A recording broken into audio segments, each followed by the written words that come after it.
Hello guys, and welcome to a new Steel Division video today by me, Vulcan. Today I have for you the updated battle group overview for the 1st Pancerna. So as usual, I will be going through the changes that I have made personally to the division, as well as some of the balance changes that have occurred since I made my last battle group overview video. So let's start off with the Recon. Now the Recon is relatively the same to how I had it before, with the 3 GcgZxhnZGdUZxC in Phase A. These guys are only 25 cost, they're 4-man squads, basically just buffed up 2-man squads, and yeah, they do very well, just remaining hidden, and you don't necessarily want to use these to fight other units, so make sure you have them on return fire so they don't reveal themselves at range with the Lee Enfield. This is like a really bad idea. With the Spearthroop, for example, on the German side of things, at least they have like an MG that can fight at long range. Whereas with the GcgZxhnZGdUZxC, this Lee Enfield is very likely to just reveal their position. They won't be able to fight back effectively and they'll just die. Luckily, because they're 4-man squads, they don't die as quickly as, for example, the 2-man squads. But you still got to be careful with that. But definitely a choice for me in Phase A. I do also have the Recon in Phase A, the 2-man ones, and they come with the 30 cal Jeep, which can be useful in certain situations. I kind of wish that they came in the universal carrier because that would definitely be a better reason to bring them, but in general you're keeping them on the return fire anyway, and you're going to keep them hidden, so that's what you'd use the infantry for, and the Jeep can be used to push salients and provide some sort of fire support. You just got to keep out of range of the MGs of like enemy infantry. That's the main thing. Now the Morris LRC, this is an interesting little unit, but just don't bring it. It's not very good, and yeah, it's just not good. Maybe it could be useful for taking out half tracks and maybe pinning down infantry, but in general, just don't really find a use for the Morris LRC. The Stuart 5, however, the Recon Stuart, this is probably a tank that I bring in every single game. Now I only actually have one of them on the division, and that's just because they're quite expensive to bring in Phase A, so you don't want to be just spamming the Stuarts out of the Recon tab in Phase A. It's just not very cost efficient. But having at least one to accompany other tanks is actually quite nice, and just gives you that added security that you will spot, for example, AT guns should they come into line of sight. So that's what the Stuart 5's there for, and it's also very good at pinning down infantry as well with its 3 30 cals. Now moving into Phase B, I have more of the 2-man infantry squads, the Recon, but these guys come in the MG carriers with the Vickers HMG and the Brain Gun mounted in the hull, which gives them that 12 HE power at 600 meter range.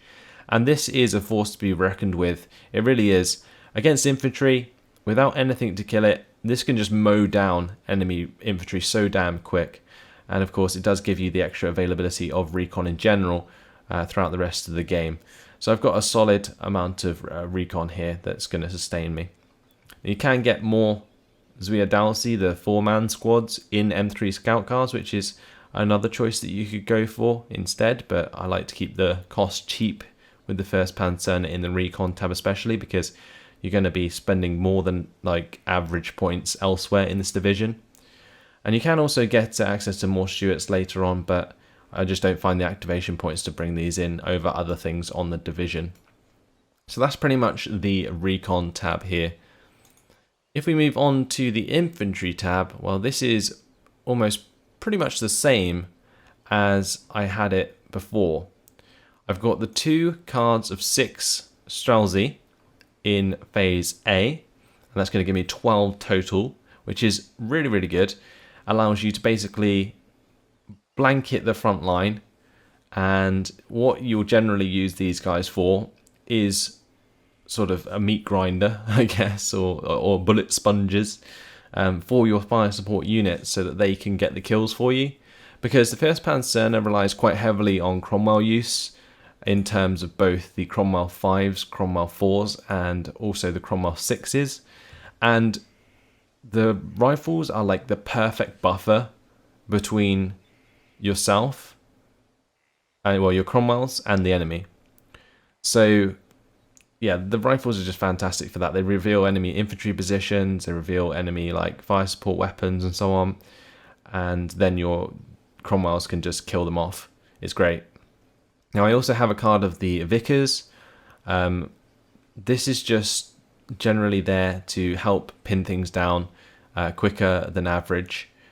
More used defensively than anything else. This is just here so that I can occupy buildings and set up like defensive areas where the Vickers can just hold down those positions by mowing down like infantry. So if like Panzer Grenadiers are just like randomly charging a certain area of the map, if they run into a Vickers at 600 meter range, at least they're going to be pinned down, and they're going to be pinned down for a long time because this machine gun just does not stop firing.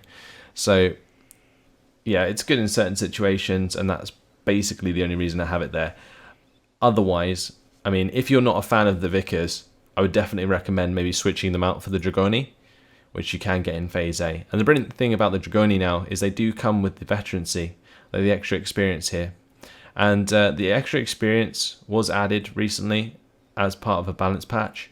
So it makes them just a little bit better, a little bit more worth having. But you are kind of doubling the cost there. But of course you are gaining a half track as well. Now, aside from everything else in Phase A, you can get obviously some command infantry, and that is a must. So that's just your standard command infantry. They do have the Piat, so be aware of that. Your infantry command is carrying the AT, so you've got to put them in the right place and keep them nearby, so that if you are being run over by vehicles, you can hit them back with the Piat. Now moving into Phase B, we've got more of the Strelzy, and then we have some Dragoni finally joining us. And then we also have some Saperzy. So the Dragoni there, they're basically more required in Phase B over Phase A, because that's when the vehicles and armor really start to ramp up a lot. And having infantry that doesn't have AT in the later phases of the game is actually pretty hard to deal with. That's where like decks like the 716th, for example, can fall off with like Osttruppen, because their Osttruppen don't have AT weapons, and that can be really, really hard to deal with, because basically anything can kill it and get close as it likes without having to be under threat of being destroyed. Of course, every single infantry squad has grenades at 50 meter range, but generally people aren't silly enough to get that close with open top vehicles. So either way, yeah, Dragoni, really nice for just providing that AT threat in Phase B, and the Saperzy are the close range threat in Phase B, just allowing you to clear out towns more efficiently, and also forests and so on. Now, another suggestion in replacement of these Vickers is the extra command in Phase B.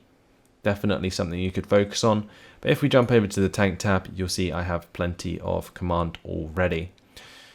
So, the tank tab has changed a little bit. The main change is just I switched out one of the Sherman 3 commands for the Cromwell 4s.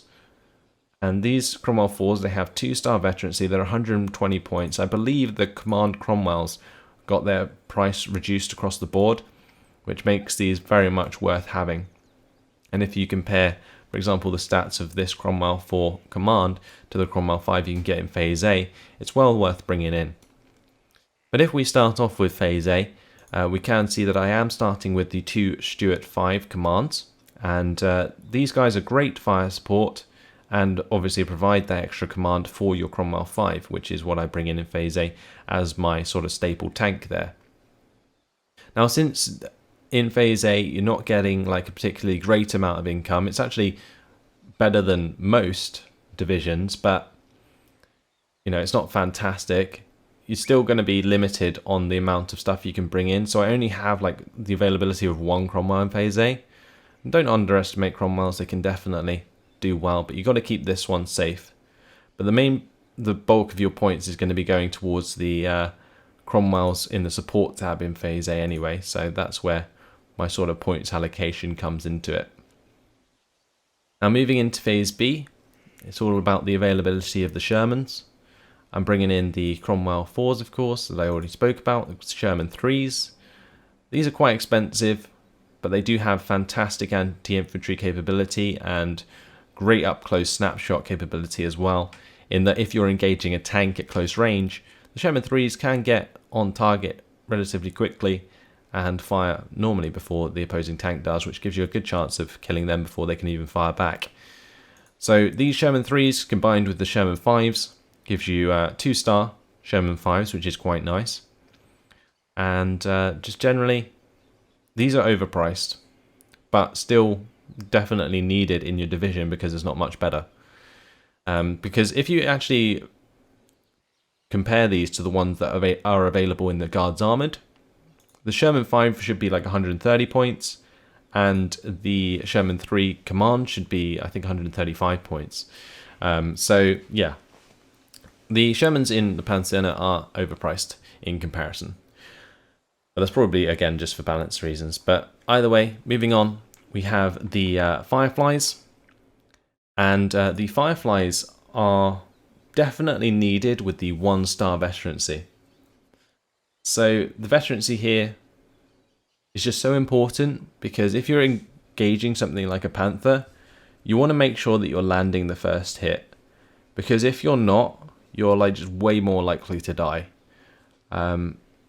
You basically want to rely on that extra 3 AP penetrating the front of a Panther. Like a Panther, for example, 13 front armor or 14 front armor, depending on the Panther, you got 16 AP. If you miss, they have 17 AP and you have 11 front armor. So if they hit you, you're dead. But you don't want that to happen, obviously. So you want to rely on trying to get that first hit in. And even if you miss and they miss, at least you have a chance to like pull back and try again. But generally what will happen is if you're not too careful, your Firefly will get hit and just die. So yeah, make sure you keep command with it. Keep it at 2-star veterancy. Therefore, if it does come up against anything scary, it has a good chance of killing it. And you can, if you're a bit worried about availability in the later phases, swap out these 2 1-star Fireflies or the 2 packs of 2 Fireflies. Definitely a possibility, but I don't tend to find that I use them all up. Mainly because I rely quite a lot on my anti-tank in the late game. So yeah, we'll get to that in a second. Let's move on to the support tab. So the support tab hasn't really changed in terms of my choices. The only difference here is I've actually moved the Bedford supply from phase A to phase B, so that I get 2 Bedfords instead of just 1, and that's mainly down to my new artillery choices. But in this division, it's pretty self-explanatory what you want to bring in the support tab, and it's basically just the Cromwell 6s and possibly the command as well. You could maybe drop the command for an extra activation point elsewhere, but if we look at the deck as a whole, I mean, it's just not really anything else I'd rather spend the activation point on. And you could say, oh, why don't you drop the command in the support tab and get more command in the infantry tab, for example, and then have a free activation slot elsewhere.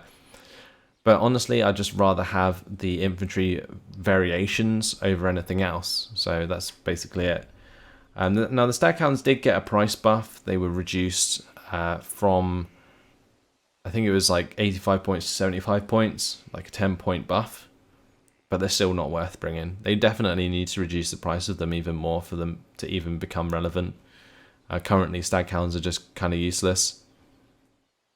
But let's move on to the anti-tank tabs. It's not much else to talk about here. It's just the Jeeps in phase A and the Bedford supplies later on. But these Jeeps just die too quick, so just don't worry about them. But yeah, anti-tank tab. Okay, so there has been quite a few balances to the anti-tank. The main one is that they reduced the price of the 17-pounders from 120 points to 110 for the Polish. Not quite as drastic as they did with the 3rd Canadian when they made them 100 points, but still a decent price buff. They also added veterancy to the 17-pounders in Phase C that come with the half-track, so that's a must in this division now. definitely bring these 17-pounders. But if we look at what else I'm bringing in, I've got the card of 3 6-pounders in Phase A, a card of 2 6-pounders in Phase A with the experience. Then I've got 2 17-pounders with a truck in Phase C, and then the 2 with the half-tracks. And that's basically it. Now for me, these Wolverines and Achilles just aren't worth it. Again, like I say all the time, when there's Wolverines and Achilles, it's just not worth it when you have Fireflies available. Now, in this division, it's a little bit different because you can get like Achilles in Phase B, for example, and you don't get any Fireflies in Phase B.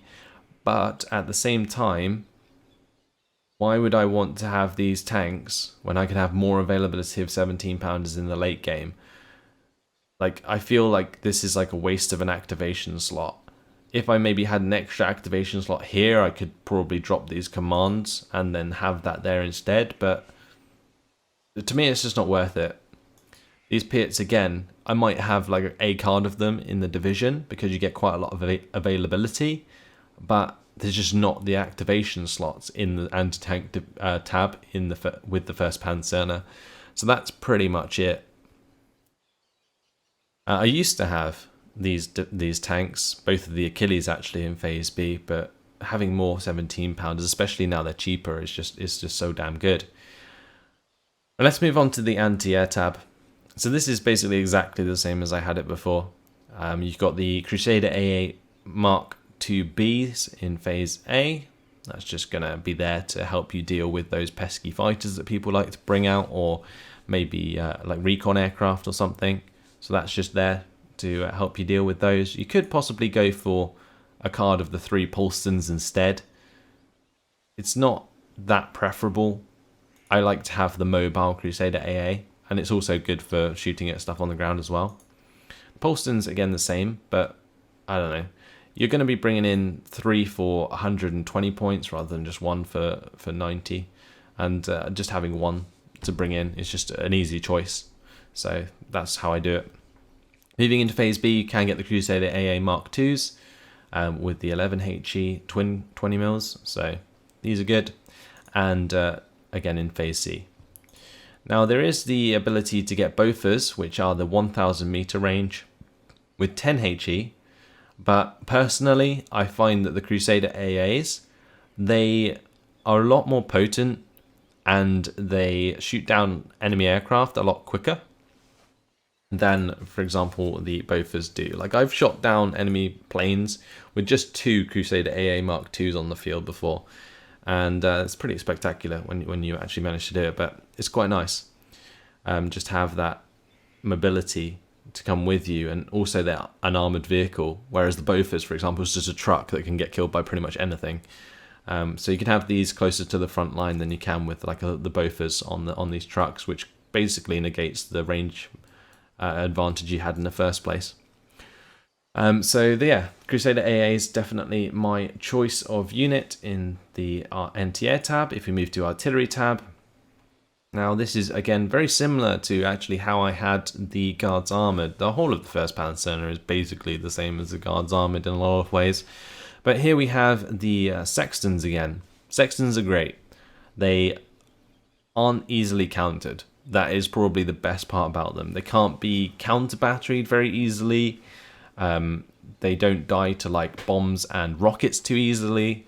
Like, not compared to like open 25-pounders anyway. Like self-propelled 25-pounders, these Sextons are just so much better than the wheeled infantry-based ones, because these can just be like, again, bombed, rocketed. They'll definitely die. They can also be hit by, you know, long-range counter-battery artillery, and they will always die. Whereas like a Sexton, it takes a lot to like punch through the armor, and they've got to be quite lucky to get the open top hits with the bombs and stuff. So yeah, just really resilient. Quite expensive to bring in Phase A if you need it, but it's there just in case you bump into like the 1200 meter range AT guns. 2-inch mortar carriers, completely useless these days. I just don't find them useful at all, and they always end up getting themselves killed because of the lack of range, and it's just quite frustrating to use. So I just completely avoid the 2-inch mortar carriers now. Can get the 1200 meter range 3-inch mortars as well, but again, why would you bring those in when you've got sextons? You can get the 4.2-inch ones with higher HE, but the range I would much prefer on the sextons again. Similar to before, the only thing that I would possibly do in this division is add a Sherman 5 OP here with the 140mm off map, so that I can push out units from behind cover quite quickly. So you bring down like a concentrated fire for effect strike behind a tree line, it stuns or panics the units behind the tree line, and then you can like charge them with your tanks, or they'll move out from behind the tree line and you shoot them with like an AT gun or something. That's basically what these are great for, but of course if you have 5 sextons then you can do the same with those anyway, so there's always that. You can get more availability of sextons and the mortars in Phase C, but if you're buying that many sextons then you definitely have an addiction. They're not that good. You don't want that many. Right, moving on to the air tab. Now with the 1st Pancerna, very different to a lot of other divisions in that they actually use the Hurricanes. And these Hurricanes, they are actually pretty decent in that they have quite a high HE on their main guns. So if they get behind an enemy plane, then they're going to do a lot of damage. The only issue with the Hurricanes is they're pretty slow, so you've got to use them properly. But they are decent for not only shooting down enemy planes, but also strafing ground targets. With those 4 Hispano 20mm, they can definitely punish ground forces quite easily and harass, especially AT guns, early on in Phase A. So I've got some of these Hurricane Mark 4s in Phase A. I would maybe recommend the Ousters, but there's just not enough activation points to warrant bringing one in, so just ignore that for now. Hurricane Mark 4, they're coming in Phase B with the 2 15 HE power bombs. Now they can struggle a little bit against AA because they get forced to fall back relatively quickly, so maybe if you're struggling with that you could drop the 2 card there and bring in just the 1 with the 2-star veterancy. That might be an idea. But yeah, just in general, I found that the extra availability just allows me to still have a bomber if one accidentally gets shot down, for example, in Phase B. But generally, planes don't really come out for me in the 1st Pancerna too much, but if they do, it's going to be the Mustangs in Phase C with their 2-star veterancy. These were buffed. They had their speed buffed quite significantly to match the Americans, because the devs originally thought that the Mark III had a worse engine than the upgraded variant, but I think that came in earlier than they thought, so the engine is the same, and therefore you get these 2-star Mustang 3s at 700 km/h speed. They can tear to pieces enemy aircraft very, very quickly, and it's very, very nice to use and satisfying. So yeah, if you're struggling with like the Air Force late game, people like spamming you with HS-129s or something, bring in the Mustang Mark 3s and just show them who's boss. You can get 2-star ones in Phase B as well, but I just prefer to have that little bit extra availability. And in Phase C, just for some extra punching power, I've got the Mosquitoes with the 6 10 HE power bombs. You can get a lot of these if you really wanted to, and honestly, in like a 10v10 game, you could take 6 Mosquitoes into this division and just spam them in the late game. They are actually quite good at both shooting down enemy planes and bombing their targets, so yeah, there is that. But for me, that does me well for my air tab.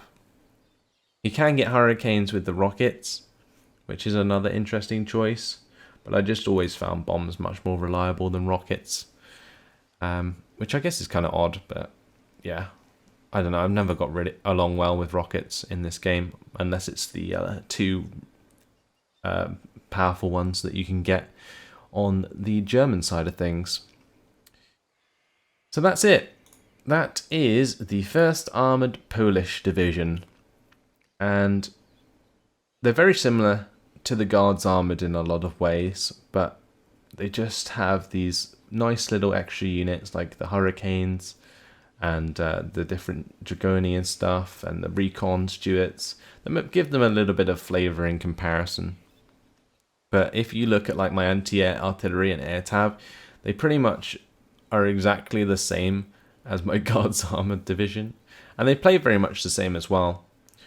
Ideally what you want to be doing is just having your rifle wall with your Cromwell 6s coming up the rear with the Cromwell 5 and the Stuart 5 and maybe the Recon Stuart in Phase A. That's like the ideal combo, is these 3 tanks plus the Cromwell 6s when you get some extra points. But yeah, that's about it for today. Hopefully you guys have enjoyed the video. Let me know what you guys think of my division, what your own looks like. But that's all for now. Thanks for watching, and I'll see you in the next video. Goodbye.